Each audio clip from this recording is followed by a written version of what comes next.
number's too big to ignore, and I know too much to go back and pretend. 'Cause I've heard it all before, and I've been down there on the floor. No one's ever gonna keep me down again. Looking at women today, those who hold positions in business, law, medicine, politics, as well as a variety of other types of jobs, a young woman might not understand the difficulties and struggles that women went through to get to where they are today.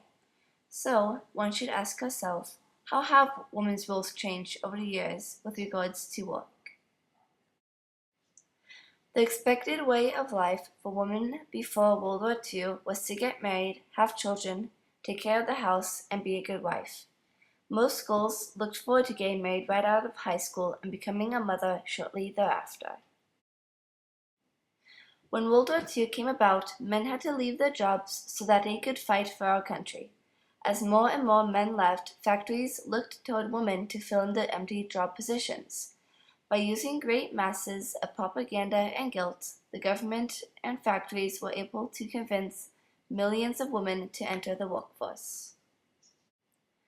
After achieving victory, men returned from World War II with an expectation of getting back to their jobs. However, many women stayed in the workforce, not wanting to give up their new careers. Much of society expected to see women get back to taking care of the house and their families, and most women gladly returned to their roles of being housewives.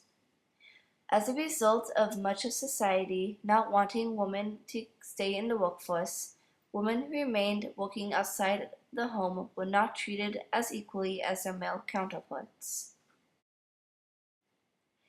In an effort to make things more equal between men and women in the workforce, the Equal Pay Act, passed in 1963, proposed that it was illegal for employers to pay a woman less than a man for the same job. This act, however, had little impact on how women were treated because women were still being paid 45% less than men for the same work. As a result, the Title VII of the Civil Rights Act of 1964 was enacted to ban discrimination in employment based on race and gender.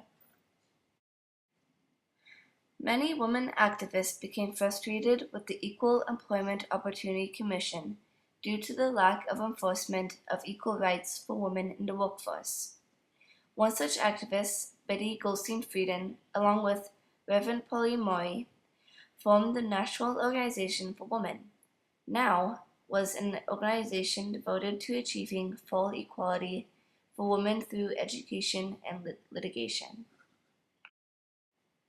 In 1968, the Supreme Court ruled that women should have the opportunity to hold jobs traditionally only held by men, so long as they can meet the requirements of the job. Many changes began to happen for women, especially minority women, in the 1960s.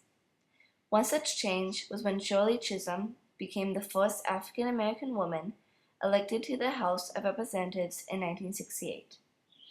Also in 1968, the EEOC rules that it is a violation of the Civil Rights Act for employers to place sex-segregated ads in newspapers. Millions of women in the 1970s went off to college to get a good education. Most majored in professions such as medicine, law, and business, which were traditionally mostly studied by men.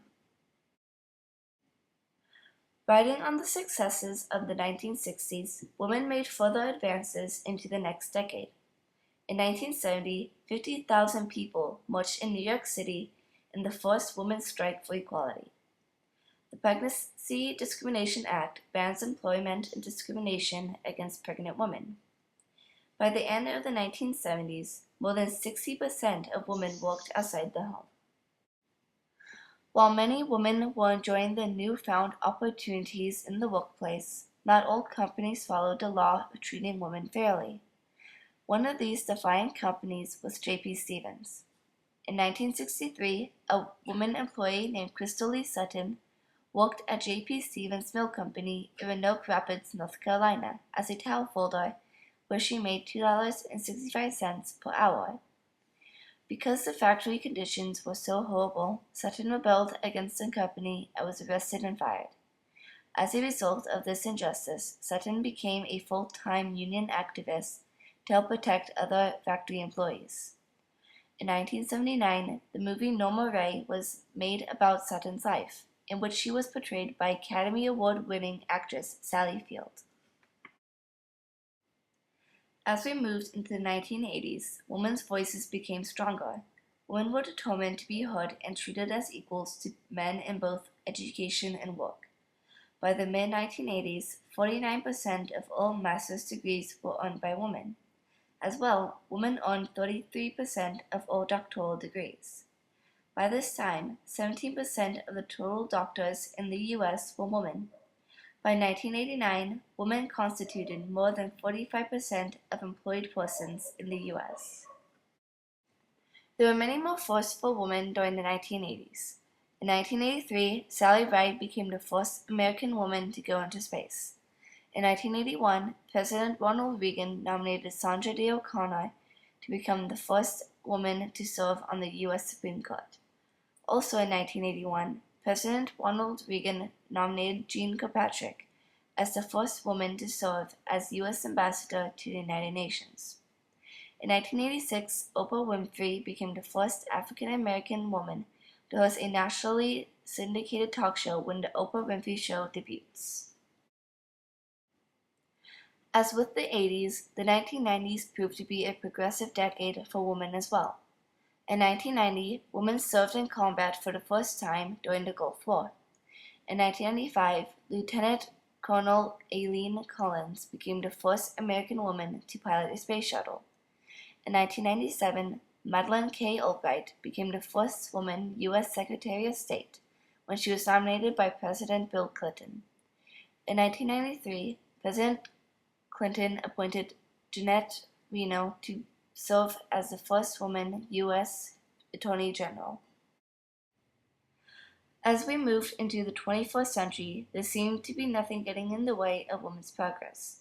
In the year 2000, Hillary Rodham Clinton, who is the wife of former President Bill Clinton, became the only First Lady ever elected to the United States Senate. In 2005, Condoleezza Rice became the first African-American woman appointed as Secretary of State. In 2007, Nancy Pelosi became the first woman Speaker of the U.S. House of Representatives. Over the years, women have progressed in the workforce at a significant rate. This chart shows the growth of women in the labor force over the past 70 years. Women have gone through many changes in our society in the past 7 decades, but it hasn't been without struggles and challenges. Today, while not every woman chooses to work outside of the home, there are more women participating in the workforce than ever before.